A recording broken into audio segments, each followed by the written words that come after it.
GoPros are great cameras, although they're sometimes hard to set up. The GoPro Hero 7 Black needs a lot of touch-ups before you're able to shoot video to make it look professional.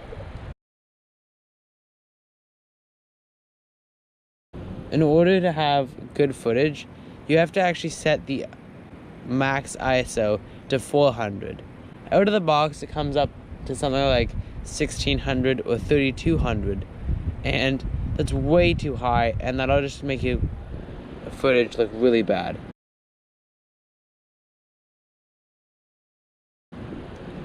You also want to put your color on flat. So I personally do not, because I don't do any color corrections. A lot of different YouTubers have said that the new GoPro color, it makes the surrounding area look really nice, but they can do better. And so they put their own time into making it look better so that the videos look better. You can actually set your shutter speed, and so although auto does a good job, it's sometimes better to change the shutter speed and make sure that it doubles your frame rate. It just gives you a smoother footage and it's not as choppy. You also have to turn the sharpening down. So the shutter speed, if it's too low on your frame rate, then it can actually just make it look choppy.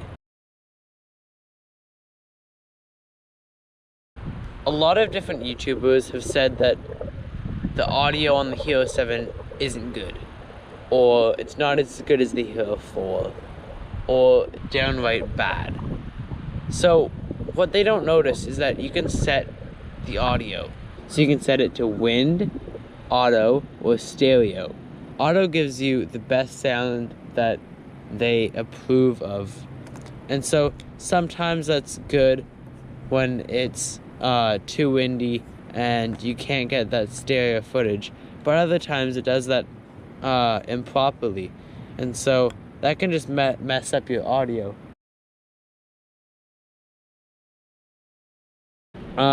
Because it's like a tips and tricks video, you can actually record and charge at the same time, and it's really handy when you don't have to stop to charge it or switch batteries. You can just put it in a power bank and charge it, and that's just really helpful. That was my GoPro tips and tricks video. I hope you enjoyed, and I hope it helped you out.